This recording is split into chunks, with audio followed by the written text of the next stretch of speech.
ഈ channel subscribe ചെയ്ത് bell button click ചെയ്യൂ. മലയാള സിനിമയിലെ ചൂടൻ വാർത്തകൾ നിങ്ങൾക്ക് നോട്ടിഫിക്കേഷനായി ലഭിക്കും.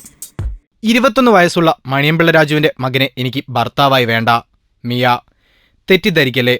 മിയ ജോർജും മണിയൻപിള്ള രാജുവിന്റെ മകൻ നിരഞ്ജനും ഒന്നിച്ചഭിനയിക്കുന്ന ബോബി എന്ന പുതിയ ചിത്രത്തെക്കുറിച്ചാണ് പറയുന്നത്.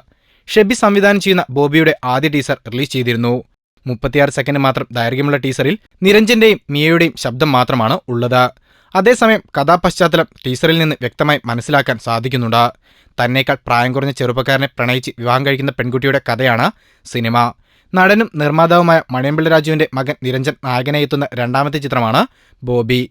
നേരത്തെ രജപുത്ര രഞ്ജിത്ത് സംവിധാനം ചെയ്ത് ബ്ലാക്ക് ബട്ടർഫ്ലൈ എന്ന ചിത്രത്തിൽ നിരഞ്ജൻ അഭിനയിച്ചിരുന്നു. തമിഴ് സിനിമാ ലോകത്ത് തിരക്കിലായ മിയ ഒരിടവേളയ്ക്ക് ശേഷം മലയാളത്തിലേക്ക് തിരിച്ചെത്തുകയാണ് ബോബി എന്ന ചിത്രത്തിലൂടെ. ഷാഫി സംവിധാനം ചെയ്യുന്ന ഷെർലോക്കാണ് മിയയുടെ മറ്റൊരു ചിത്രം. കൂടുതൽ ഗോസിപ്പുകൾക്കായി ഈ ചാനൽ സബ്സ്ക്രൈബ് ചെയ്യൂ. ഗോസിപ്പ് ബസാർ.